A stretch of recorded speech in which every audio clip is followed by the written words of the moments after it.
Good morning. आज हम बेटा कक्षा 8 का 8th स्टैंडर्ड का पाठ 7 सोच अपनी अपनी पढ़ेंगे। ओके, सोच अपनी अपनी एक चैप्टर नहीं है, इसमें कुछ भी लिखा नहीं है, लेकिन सिर्फ एक चित्र का वर्णन है। आपको ये चैप्टर सिर्फ इस पिक्चर को देख के समझना है। आप पहले इसको देखो अच्छे से, इसमें क्या दिया गया है, किसके बारे में बताया गया है, वो हमको देखना है। अच्छा, अब हम ये देखेंगे कि आपको कि चित्र वर्णन या चित्र के द्वारा देखकर प्रश्नों के उत्तर दीजिए। ऐसा क्यों दिया जाता है? हमको बहुत इजी लगता है ना, लेकिन इस चित्र को देखकर प्रश्नों के उत्तर देने से क्या होता है? हमारी काल्पनिक शक्ति का विकास होता है, हमारे अंदर तर्क वितर्क करने की शक्ति पैदा हो जाती है, हम उसमें मजबूत बन जाते हैं। इसीलिए किसी विषय के पक्ष और विपक्ष में तर्क वितर्क करने के सहित हमारे विचारों की अभिव्यक्ति करना ही क्या कहलाता है? वाद विवाद। क्योंकि सोच अपनी अपनी इसका नाम क्यों है कि सबके विचार एक जैसे नहीं होते, सबकी सोच अलग अलग होती है। कोई चीज़ एक ही है, एक गिलास पानी का भरा हुआ होता है, लेकिन कोई उसे आधा खाली देखता है और कोई उसे भरा हुआ देखता है। सबका मतलब ये हमारी सकारात्मक दृष्टि और नकारात्मक सोच पर निर्भर करता है। तो चलो हम इस चित्र के बारे में पहले देखते हैं कि इसमें किसके बारे में बोला गया है। 2 चित्र दिए हैं बेटा, पेज नंबर 45 पाठ 7 सोच अपनी अपनी में। एक चित्र में गांव का दृश्य जैसा कुछ दिखाई दे रहा है और दूसरे दृश्य में शहर का चित्र दिखाई दे रहा है। मैंने बोर्ड पे भी लिखा है, तो देखो गांव में किस तरह का वातावरण होता है और शहर में क्या होता है, पहले मैं वो आपको एक्सप्लेन कर देती हूँ। ठीक है, गांव का जीवन सादगी एवं सरलता से पूर्ण होता है, आप सभी को पता है। गांव के जीवन में या गांव में रहने वाले लोग दिखावटीपने में, बनावटीपने में विश्वास नहीं करते हैं। लोग शांति से अपने काम करते हैं, मामूली से कपड़े पहनते हैं, वही धोती कुर्ता साफा पगड़ी ऐसा ही सब उनका पहनावा होता है। कच्चे घरों में रहते हैं, आजकल पक्के हो गए हैं, लेकिन गांव के लुक से ही पता चलता है कि वहाँ कच्चे घर होंगे। शहर के अंदर बनावट व तड़क भड़क का जीवन होता है। लोग दिखावे में ज़्यादा विश्वास रखते हैं, पार्टी अटेंड करने में हमारे पास हम जो होते नहीं है ना, वो दिखाने की कोशिश करते हैं। चारों ओर शोरगुल होता है, चारों ओर सड़क पे वाहन इधर से उधर घूमते नजर आते हैं। ध्वनि प्रदूषण होता है और उसका शोर ध्वनि प्रदूषण से वातावरण को पॉल्यूट करता है, प्रदूषित करता है। फिर फैशन परस्त दुनिया होती है वहाँ की। हर फैशन जो नया फिल्मी दुनिया में या बॉलीवुड में किसी ने भी पहना, उसे जल्दी से हम स्वीकार कर लेते हैं, एक्सेप्ट कर लेते हैं। और पक्के मकान होते हैं। तो शहर और गांव के जीवन में बहुत ज़्यादा डिफरेंस है। अब सोच अपनी अपनी, ऐसा लेखक ने इसका नाम सोच अपनी अपनी क्यों रखा है? क्योंकि बेटा तुलसीदास जी ने भी कहा है। क्या कहा है? तुलसीदास जी कहते हैं कि तुलसी इस संसार में भांति भांति के लोग, सबसे मिलकर चालिए नदी नाव संजोग, सदा हिल मिलकर चालिए। मतलब माना कि इस संसार में सबकी सोच अपने जैसी नहीं होती है ना। ज़रूरी नहीं है कि हमारी सोच दूसरे से मिले या दूसरे की सोच हमारे से मिले, लेकिन हमको क्या करना है? आपस में एडजस्ट करके चलना है। हमें पसंद आता है तो ठीक है, और नहीं आता है तो वहाँ से चुपचाप उनकी बातों को सुनो और चुपचाप खिसक लो। इससे झगड़ा नहीं होगा, आपस में भेदभाव पक्षपात ऐसा कुछ माहौल नहीं बिगड़ेगा, वातावरण अच्छा रहेगा और किसी को कुछ कहने का मौका नहीं मिलेगा कि ये तो ऐसा है या वैसा है। इसलिए गांव और शहर के इस दृश्य में बताया गया है कि गांव का वातावरण बहुत ही मतलब ऐसा शांत होता है। वहाँ पे चारों ओर क्या होता है बेटा कि कभी कभी ऐसा होता है कि चारों ओर प्रकृति के दृश्य से वो बहुत अधिक जुड़ा हुआ रहता है।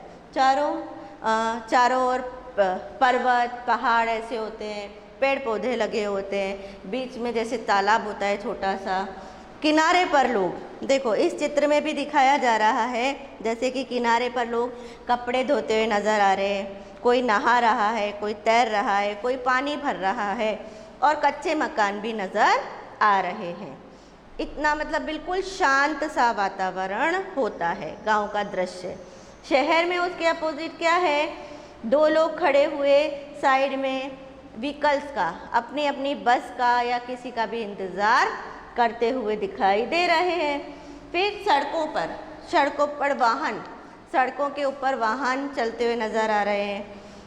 इसमें तो ठीक है 2-3 ही हैं, लेकिन हम जाते हैं अभी तो हम देखते हैं ना चारों ओर, कब कुछ इधर से आ रहा है, कुछ इधर से, चारों ओर ट्रैफिक्स का, सिग्नल का, वाहनों का, व्हीकल का धुआं, शोर, प्रदूषण होता है, जो कि हमारे स्वास्थ्य के लिए अच्छा नहीं होता है। उससे निकलने वाले धुएं से इंसान को फेफड़े की, सांस की आदि बहुत सारी बीमारियां हो सकती है। इसलिए शहर का वातावरण हमारे लिए अच्छा नहीं होता है। लेकिन फिर भी अब सोच अपनी अपनी क्यों है, क्योंकि फिर भी मुझे शहर का वातावरण ही पसंद आता है। किसी को गांव का आ सकता है, ज़रूरी नहीं है कि मुझे शहर का आए तो आपको भी शहर का आए, आपको गांव का वातावरण पसंद आ सकता है। लेकिन ऐसा इसलिए बोला गया है बेटा कि देखो, दोनों चित्र में एक गांव का है और दूसरा नगर का है। गांव के क्षेत्र में नदी है, दिखाई दे रही है चित्र में, उसके घाटों पर नहाते, कपड़े धोते ऐसे बच्चे नज़र आ रहे हैं, लोग मामूली कपड़े पहने हुए हैं, कच्चे मकान होते हैं, वहाँ पे लोग खुद खेतों में सब्जियाँ उगाते हैं और स्वच्छ और शुद्ध वातावरण में जीते हैं, शुद्ध सांस लेते हैं, शुद्ध वायु लेते हैं, ठीक है। लेकिन शहरों में ऐसा नहीं होता है। हम दूसरों के द्वारा उगाई हुई, इंजेक्शन से पकी हुई ऐसी सब्जियां भी खाते हैं। शहर का इंसान खुद अपने खेत में सब्जियां नहीं लगाता है। मतलब हम मिलावटी जीवन जी रहे हैं, जीवन भी मिलावटी, खाना भी मिलावटी, सब कुछ मिलावटी। इसलिए शहर के लोगों की उम्र कम होती जा रही है ना।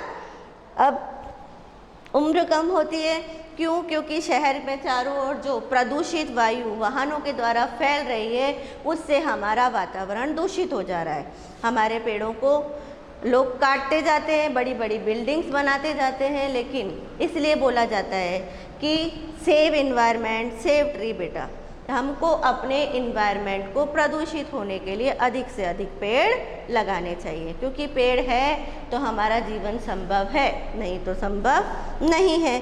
तो पहले क्वेश्चन का आंसर ये हुआ कि दोनों चित्र में क्या अंतर है। गांव तथा नगर के जीवन में बहुत अंतर है, मैंने आपको लिख के बता दिया है। वहाँ के लोग शांति प्रिय होते हैं, मामूली वस्त्र पहनते हैं, कच्चे मकान होते हैं। लेकिन शहर में फैशन परस्त दुनिया होती है, पक्के मकान होते हैं, चारों ओर शोरगुल होता है, बड़ी बड़ी बिल्डिंग्स होती हैं, ऊंचे ऊंचे मकान होते हैं। इसके बावजूद भी मुझे शहर का जीवन पसंद है। क्यों? क्योंकि अगर कोई इंसान पढ़ना चाहे और उस गांव के अंदर उसको, वो जिस क्षेत्र में अपनी उन्नति करना चाहता है, जाना चाहता है, तो गांव में उसको अत्यधिक अवसर सुलभ नहीं होते हैं। लेकिन शहरों में उसको, वहाँ के लोग शिक्षित और प्रगतिशील हैं, इसलिए नगर में अच्छे स्कूल और कॉलेजेस होते हैं, उसकी व्यवस्था होती है। इनके कारण ही मनपसंद शैक्षणिक योग्यता प्राप्त की जा सकती है ना। इसीलिए मुझे शहर का जीवन अत्यधिक पसंद है। उन्नति के जितने अवसर नगर में, शहर में मिलते हैं बेटा, उतने गांव में नहीं मिलते, इसलिए मुझे नगरीय जीवन पसंद है। ये सेकंड आंसर। थर्ड, क्या तालाब का जीवन, इसी चित्र के नीचे क्वेश्चन दिया हुआ है थर्ड, क्या तालाब का जीवन जल पीने के योग्य होता है? अगर नहीं तो क्यों? तालाब का जल पीने के योग्य नहीं होता है। क्यों? क्योंकि उसके आजू बाजू पेड़ पौधे होते हैं, तेज हवा आती है तो पत्ते गिर गिर कर तालाब में गिर जाते हैं, वो चारों ओर से बंद होता है। तालाब का पानी के अंदर वो पत्ते गल गल कर सड़ जाते हैं, प्रदूषित हो जाते हैं। लोग उसमें नहाते हैं, कपड़े धोते हैं, अपने जानवरों को नहलाते हैं। इस तरह से हर तरह चारों ओर से वो पानी दूषित हो जाता है, गंदा हो जाता है। और अगर हम ऐसे गंदे पानी को पिएंगे तो हम मर भी सकते हैं, हमारी मृत्यु भी हो सकती है। इसीलिए हमको तालाब का जल पीना नहीं चाहिए। उस दूषित जल के पीने से हैजा है, पेचिश, तरह तरह की जानलेवा बीमारियां भी हो सकती है। ओके, तो ये हमारा चैप्टर सोच अपनी अपनी फिनिश हुआ। उसके बाद मैंने आपको ये स्वाध्याय ऑनलाइन क्लास में पढ़ा दिया था, फिर से क्लासरूम में आपको मिल जाएगा। ओके, इस चैप्टर के लिए इतना ही। Thank you.